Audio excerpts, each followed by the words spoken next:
вас, почитувани гледачи кои сега се приклучивте во попладневната програма на телевизија Орбис. Започнува од 15 часот. Ова е нејзиниот втор дел кој што доминира разговорот со соговорникот. Задоволство ми е што денеска ова попладне, овој втор дел од попладнето со нас и со вас, почитувани, ќе го мине господинот Љупчо Блажевски, градоначалник на општина Демирхизар. Добре дојдовте и во студиото на телевизија Орбис и во Битола по оваа прилика. Ви благодарам на поканата. Добар ден до вас, добар ден до гледачите на Орбис телевизија.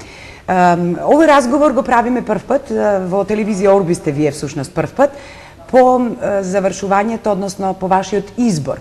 2013 година беше изборна година и вие станавте градоначалник на Демирхизар. Според податоците кои се сеќаваме во однос на гласовите, добивте огромна доверба. После добивањето на огромната доверба на граѓаните на општина Демирхизар на последните локални избори, веднаш после тоа како градоначалник имав два приоритети. Првиот приоритет беше продолжување со реализација на веќе започнатите проекти од претходниот мандат и вториот приоритет е динамиката на реализација на проектите што ги вклопивме во нашата програма. Морам да бидам искрен дека со мојот тим многу темелно и подолго време го сканиравме целиот терен во сите населени места во општина Демирхизар и дека ги издвоивме оние сите насушни потреби на граѓаните и она што навистина не ми ги мачи и направивме на програма со 83 проекти. За само 10 до 11 месеци од добивањето на довербата на граѓаните, веќе ние реализиравме над 30 проекти и можам да кажем дека тие се поголем број со презнак капитални. Доста проекти сработивме и што не беа влезени во програмата, но како излегува потребите на граѓаните, веднаш ги сервисиравме. Така да можам да кажем дека и понатаму ќе продолжиме да работиме одговорно, ќе бидеме сервис на граѓаните и дека ќе работиме домаќински со парите на граѓаните. Го поставив прашањето за огромната доверба заради тоа што впечатокот е дека во по оваа неполна година вие на некој начин ги сплотивте демирхизарци, а тоа го кажа и со гласањето.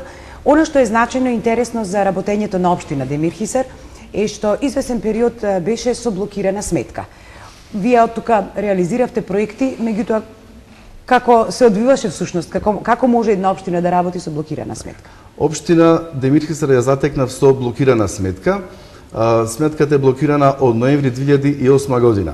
Навистина многу тешко е да се работи со блокирана сметка. Ние работевме со еден определен лимит, со судско решение и со таа сума на пари ги исплаќавме само платите на вработените и сервисиравме елементарните трошоци.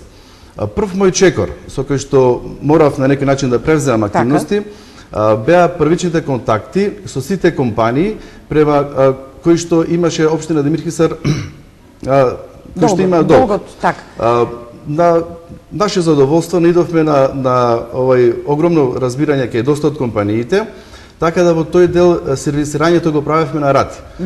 Договаравме на 7 до 10 пати со определени фирми, нивниот долг да го сервисираме, а кај доста компании наидовме и на разбирање што тие каматата, на положената камата ја тргне. За колкав долг всушност се работи и зошто толку многу? Очигледно никој немаше решение, меѓутоа за каков долг се работи? Еве само еден пример да ви кажам, од пред 10 година, ако за милион денари е направена некоја обврска, за понатаму требаше ние да ги исплатиме 12 милиони денари. Значи нека да оставиме со камата на камата, да оставиме на гледачите да резонираат наистина за што се работеше. Така да со ова темпо ние успеавме веќе пред нова година да ја деблокираме сметката и сега општина Демирхизар после 5 години е со одблокирана сметка. Така. Оно што исто така е можно значајно за вашиот ангажман во ова време, во оваа година, како градоначалник на Демирхизар, е што успеавте да ги убедите сите донесувачи на одлуки, заедно и со вас, значи на секој ниво во Република Македонија, дека треба државата да се откаже од водниот опфат на хидросистемот Бучин. Ајде, кажете ми зашто всушност станува збор. Што е хидросистемот Бучин? Што требаше да биде? Пред Нова година, Собранието на Република Македонија донесе измени за смена на водостопанската основа. Ова е проект од пред 40 години, значи од далечната 68 година, кога тогаш во водостопанската основа на Република Македонија е предвидена изградба на хидросистем Бучин, односно вештачка акумулација на Црна река. Потребите тогаш биле за наводнување на околу 30.000 хектари на прилепски дел од Пелагонија и по оние сознани и податоци што можев да ги имам, се работи за 10.000 хектари наводнување по слободен пат и околу 20.000 хектари со препумпување. Значи и сегашните стручњаци што го работат тоа, навистина ова инвестиција ја смета за непрофитабилна. Што тоа значи? Простете што ве прекинувам, меѓутоа создавањето на таков хидросистем ќе значише поплавување на многу делови од Демирхисарска општина. Тука се работеше за поплавување на повеќе населени места, поплавување на најплодното земјиште во Демирхисар по течението на река Црна, се работи некаде за 3.500 до 4.000 хектари, но и иселување на 3.500 до 4.000 жители. Значи тоаш Демирхисар би станал второ Маријево, навистина еден прекрасен крај кога би бил ставен во функција овој хидросистем. И што направивте годинава? Што вие направивте? Да. Благодарение на владата на Република Македонија и имавме огромна институционална поддршка, во ноември месец во 2013 година беше одржана јавна расправа. На нашите барања се огласија позитивно доста институции. Тука морам да ги потенцирам Министерството за животна средина, Министерството за транспорт и врски, понатаму Агенцијата за просторно планирање, меѓутоа и Градежниот институт на Македонија, кој ги на некој начин ги направи тие нови предмери и пресметки. Така да во овој дел сега се работи за тргање на намалување на нивото на браната на хидросистемот Бучин и повлекување на водното грело. Во тој дел веќе 1/3 што го плавеше, што требаше да го плави и делот во Демирхисар, се повлекува. Се работи некаде за 250 до 300 објекти, стамбени, деловни објекти, огромна бројка, со што едноставно жителите на Демирхисар што има веќе понесено барања согласно законот за легализација, досега не можеа тие објекти да се ги легализираат. Слободно сега, пак благодарение на владата, одобрени се 1 милион денари за изградба на ГУП, што Демирхисар досега тоа го немаше, и понатаму одиме со изработка на детални урбанистички планови и на тој начин ќе можат веќе конечно граѓаните да дојдат до имотен лист. Веројатно овој хидросистем Бучин и оваа нестабилност, односно несигурност кај собствениците на недвижен имот и земјоделски обработлива површина и велите стамбени деловни објекти, сега со ова решение очигледно е дека ќе се надмени и се прави еден простор за развој. Генералниот урбанистички план и деталниот урбанистички план ме водат кон мислата дека до предизвесен период Демирхисар како да беше заборавено место, меѓутоа сега и новинарите едноставно, односно медиумите, се нешто се случуваат различни настани на кои што едноставно ние доаѓаме и ги проследуваме тие настани. Очигледно тоа е резултат и на вашата ангажираност. Велите детален урбанистички план. Што е со улиците, што е со патната инфраструктура, што е со водната инфраструктура, канализација, се она што значи комуналните активности на општината што треба да се направат. Во каква состојба е општина Демирхисар? Со носењето на генерални урбанистички плани и понатаму деталните урбанистички планови што треба да ги донесеме, значи Демирхисар ќе почне малци концентрично да се развива, значи не само периферно. И во тој дел многу пати е кажано дека ако патиштата во една држава се крвотокот, локалната патна инфраструктура навистина е од огромно значење за, односно една цврста основа за развој на општината, нормално и на регионот. Така да ние од првиот момент се насочивме кон одржување на локалната патна инфраструктура, но градевме и нова патна инфраструктура. Благодарение, пак ќе спомнам, на владата, Агенцијата за државни патишта, Агенцијата за финансиска поддршка на земјоделството и руралниот развој, во изминатиот период изградивме 8,5 километри локална патна мрежа. Тоа се патни правци што водат до доста населени места, меѓутоа и до атрактивни излетничко-туристички локалитети, што е една од заложбите на нашата локална самоуправа за развој на руралниот и манастирскиот туризам. Така. Освен локалната патна мрежа, работите и на регионалната патна мрежа? Да. Прв пример, каде што веднаш после стапувањето на позицијата градоначалник, прва реконструкција беше километар и пол регионален пат кој што ги поврзува општина Демир-Хисар и општина Прилеп. Се работи за патен правец што поврзува 4 населени места од општината Демир-Хисар. Тоа се многу живи села, каде што предежно граѓаните се екзистираат од земјоделие. Беа санирани ударните дупки, беа проширени банкините и страничните канали, но и километри после стави на поедини места и нов слој на асфалт. Така да ние понатаму ќе се трудиме во текот на оваа година и наредните години во соработка со Агенцијата за државни патишта да ја подобриме оваа патна. Ги користите ли средствата, не знам, за патна инфраструктура што Светска банка ги определи кај за Република Македонија? Чинам во неколку наврати дека ги користи Република Македонија парите од Светска банка. Да. Па скоро пред 2 дена веќе ги ставивме во употреба 2 патни правци. Тоа е еден проект поддржан од владата на Република Македонија, средствата обезбедени преку Светска банка. Се работи за проект вреден 15,9 милиони денари и ги поврзува населено место Суводол со манастир Пресвета Богородица. Тоа се работи за еден пат со ширина од 3,5 метри, со банкини од 75 сантиметри, со одлично изведени испусти и странични канали за собирање на атмосферската вода. Ова населено место на овој начин сакаме да ја подобриме и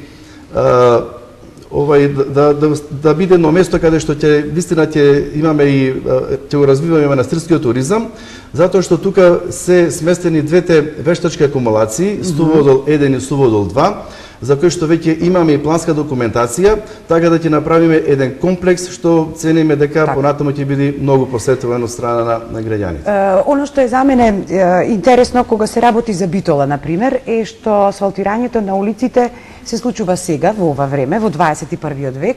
Последно и во шега, а веројатно е и факт, во Битола се асфалтира и низ цела Република Македонија, се асфалтираа улици во 80-тите години, ФНП ми се чини го викаа во Југославија.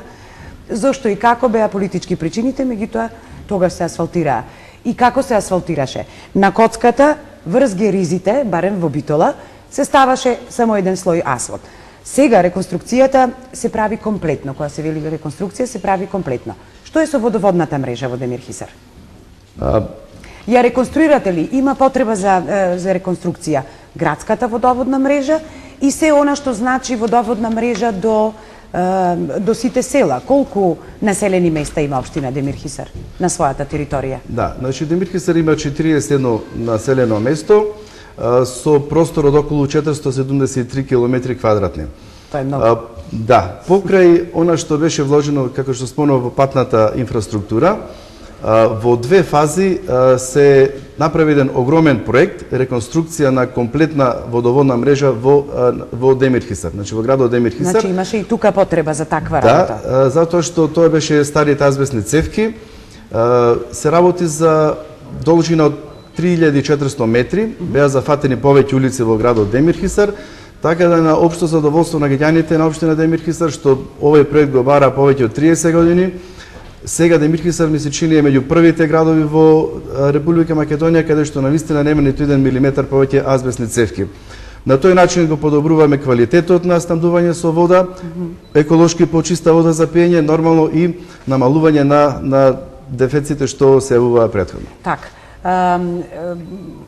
Вложувањата мора да се прават, тоа е значи дел од инвестициите кои што се прават и со помош на фондациите и општината со своите средства, кои сигурна сум дека во текот на 2014 година ќе ги прибирате повеќе и ќе може и да ги користите, со оглед на тоа нели дека во 2013 беше деблокирана.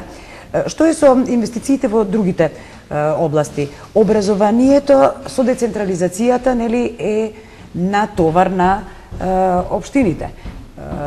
Каква е состојбата со училиштата? Да. Еден пример само ќе кажам, што многу се вложува во училиштата. Во основното училиште Гоце Делчев пред 2 месеци веќе заврши комплетно уредување на фасадата на училиштето. Инвестиција вредна околу 20.000 евра. Тоа е една донација од страна на тутунската компанија Сокотаб во соработка со Македонскиот центар за меѓународна соработка. Но тука треба да се спомени дека уште пред 2 години беа вложени инвестиции околу 80.000 евра, беа комплетно заменети санитарните јазли и надворешната и внатрешната столарија. Така да сега ово училиште навистина доби нов и внатрешен и надворешен лик. Истото тоа се работи во другите подрачни училишта, во село Жван, село Смилево, а очекуваме сега во средното општинско училиште Крсте Петков Мисирков уште една голема инвестиција, се во насока на подобрување на енергетската ефикасност, 50.000 евра за замена на надворешната столарија. Така. Што е со спортот? Градскиот стадион во каква состојба е? Сето тоа беше поврзано, неговата реконструкција со водостопанската основа. Добра. Сега веќе изработен нов проект, веќе е тендериран преку Агенцијата за млади и спорт, така да со одлука на влада беа доделени одредени средства и градскиот стадион за скоро време ќе добие нов лик, ќе имаме нови трибини, ќе имаме нови собликувални и комплетно оградување на теренот. Во завршна фаза, пред 2-3 дена веќе комплетно е завршено повеќе наменското игралиште. Тоа е како проект на владата на Република Македонија, што беше реализиран преку Агенцијата за млади и спорт.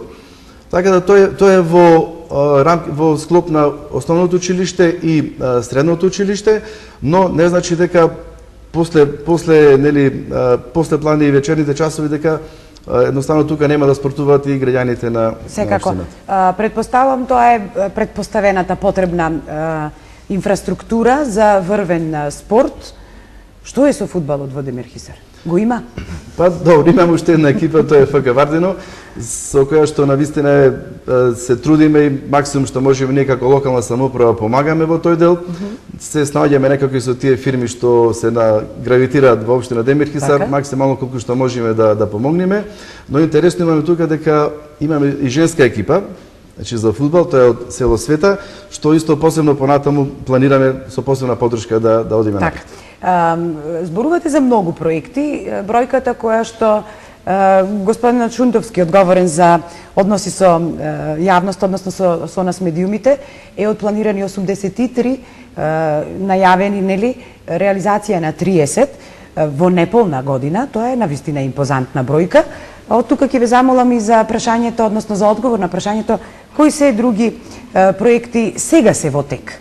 Сте ги најавиле во 2013-та, ќе започнат сега во 2014 или ќе се завршат во 2014-та, значи се работат. Проекти кои што моментално се во тек е веќе пред 2 дена ги потпишавме договорите за изградба на водовод во село Стругово.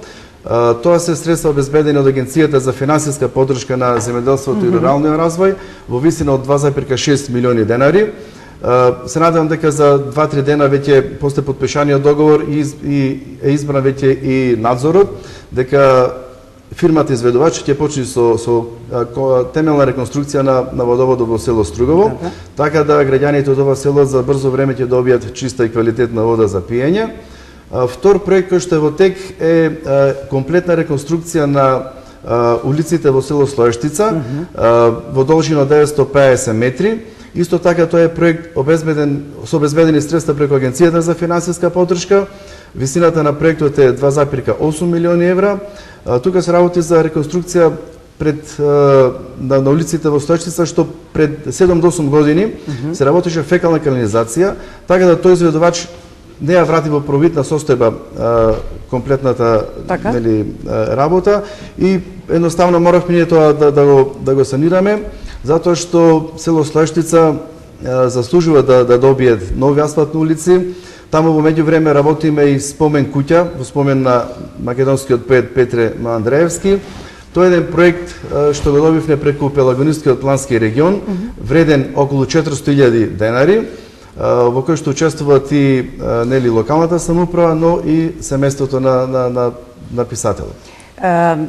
Демир Хисарско е познато по писателите. Ми се чини нема писател, нема книжевник од Република Македонија кој нема некаква врска со Демир Хисар. Споменавте инфраструктура патна до манастирите. Значи ли тоа дека развојот понатаму, кога се работи за привлекување на туристи, ќе го насочувате токму натаму, кон манастирите и кон... Ќе правите ли промоција генерално на сите поети, па така некако ќе се промовирате како место каде што пишаниот збор е врвен? Да, секако, значи Демир Хисар е познат како лука нели на поетите и писателите, значи секако година тука веќе се одржуваат и роднокрајните средби каде што сите поети и писатели доаѓаат во Демир Хисар, така да имаме добро дружење. А она што го спомнавте, јас во 2 до 3 наврати имам кажано дека во поглед на развој нели на алтернативниот рурален или манастирски туризам, дека Демир Хисар после Охрид е на второ место во Македонија со 62 регистрирани цркви и манастири. Така да ова што го работиме сега во поглед на инфраструктура, тоа се сите патни правци до големите нели манастирски комплекси. Пред се да го спомнам тука Свети Атанасий Александрийски во село Журче, Свети Јован Претече во село Слепче, Свети Атанасий во село Сопотница, исто нов возобновен манастир, Пресвета Богородица во село Суводол, исто така возобновен манастир, Свети Никола во Топлички и уште многу други манастири, како што е Свети Петар во село Смилево. Сакаме сите тие туристички како локалитети да ги споиме и очекуваме понатаму организирани групи на ученици, студенти, пензионери, не само да не посетуваат и на вистина на некој начин да ги афирмираме сите тие наши... Афирмацијата на тоа и привлекувањето на туристи предпоставам дека ќе ве доведе и до поголеми инвестиции во смисла на развој на стопанството. Гришко одекна во 2000 кога? Пред 2 години? Па, скоро една година. Добре. Скоро една година. Пред да спомнам за Гришко, сакам да се вратаме на 20 години наназад, кога во општина Демир Хисар беше меѓу ретките општини во Република Македонија, која што во тогаш во бирото за вработување не можеше да се најде човек со средно образование да не е вработен. За жал, лошата приватизација и транзиција си го направија своето, доста луѓе остана на улица. Благодарение на владата на Република Македонија и Министерството за привлекување на странски инвестиции, влезе гигантот Гришко од Русија, познат за производство на балетска опрема. Од пред една година веќе Гришко работи со погон во село Слепче, каде што моментално се вработени околу 70 луѓе. Она што во секојдневните контакти што ги имаме со вработените, имаме впечаток дека тие се презадоволни, се работи за одлични примања, значи минимална плата е 12-14 стигнати до 18.000 денари, сето тоа зависи од вредните раце на вработените, но и компанијата, вработениот компанијата исто така се задоволни. Она што е многу битно и во моментов го работиме и со нив е вториот објект што треба да се отвори во оваа година. Се планира некаде во март и април месец да се направи нова адаптација на женската зграда од бившата психијатриска болница, каде што се планира за старт да се вработат уште 100 нови вработувања. Идеите на поние некои информации што ги имаме од компанијата се да со комплетниот производствен процес од Москва Гришко влези во Македонија, односно во Демир Хисар. Тоа е 100% ориентиран извозна компанија, ги балетската опрема ја сервисира ја продава во 70 земји во светот. Да, и моментално најголем пласман има во Јапонија и Венецуела. Така да на сите тие брендирани обувки стои Гришко Македонија. Едноставно уште дополнителна промоција и на регионот, на Демирхисарскиот регион. Демирхисарски регион, исто како и Република Македонија, станува збор за аграрна земја. Аграрна земја, регион каде што има многу земјоделци. Агенцијата за вработување на Република Македонија дава можности за самовработување. Што мислите, вашите сограѓани, вашите гласачи ќе ги прифатат овие нови можности за самовработување? Ова што го спомнав со Гришко, каде што еве за наредна година до година и пол треба да се вработат меѓу 250 и 300 лица, на некој начин од она статистика што водиме со Агенцијата за вработување представува намалување за 15% на невработеноста во Демирхисар. По тој основ, Владата на Република Македонија што ги носи овие мерки за самовработување во соработка со Агенцијата за вработување, досега во Демирхисар се направени се 200 самовработувања. Значи 200 нови фирми за наети, односно тргнати од листата на невработени 200 луѓе. Ке помагате, предпоставам, како општина ако има потреба за тоа. Секако. И во однос на промоцијата на тие нови бизниси и во однос на... Значи, на тој начин ја спречуваме или ја минимизираме имиграцијата, што во Демирхисар навистина ние бевме познати по белата чума, што на некој начин не снајде како општина, затоа што од пред 40 до 50 години Демирхисар броеше околу 20.000 жители, така да за жал сега таа бројка е сведена на 9.600. Во оној дел што спомнавте како околу аграрот, навистина ние сме така земјоделски крај, земјоделско подрачје, и пошто јас доаѓам, пред да доаѓам на позицијата градоначелник, доаѓам од Министерството за земјоделство, шумарство и водостопанство. Последните мерки што ги превзеде владата и Министерството за земјоделство, шумарство и водостопанство, мислам дека има големо влијание да и добар дел останат тука во Демирхисар, да ги работат своите површини, затоа што секоја година од сите тие мерки преку Агенцијата за финансиска поддршка и субвенции во Демирхисар влегуваат 7 до 8 милиони евра. Значи тоа е огромна сума на пари што буквално на трансакционна сметка му оди на секој земјоделски производител.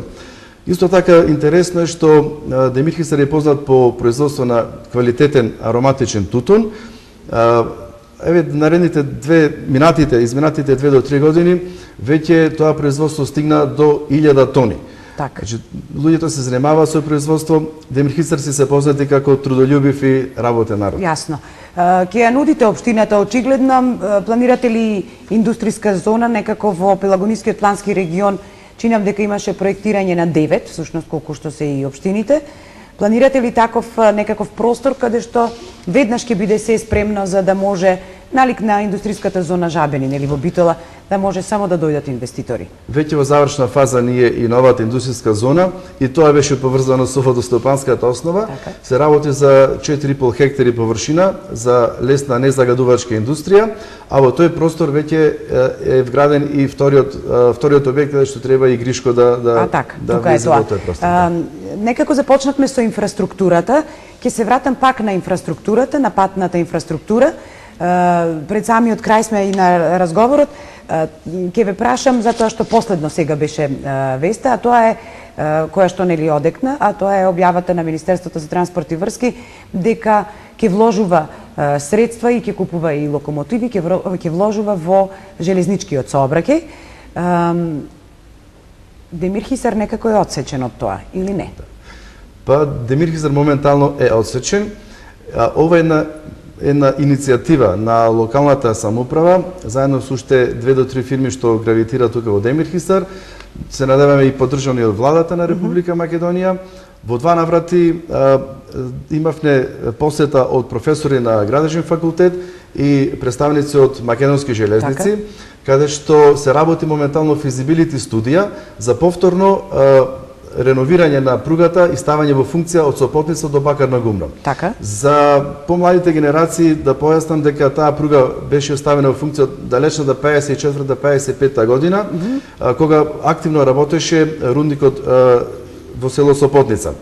Така да на овој начин повторно се става во функција таа пруга, се размислува со уште еден дополнителен крак од 6 до 7 километри да биде споен и центарот Демирхисар со оваа железничка пруга. Така, тоа и понатаму ќе значи создавање на нови услови за развој и задржување на младите, нешто што на цела држава и на сите општини во Република Македонија чинам ни треба.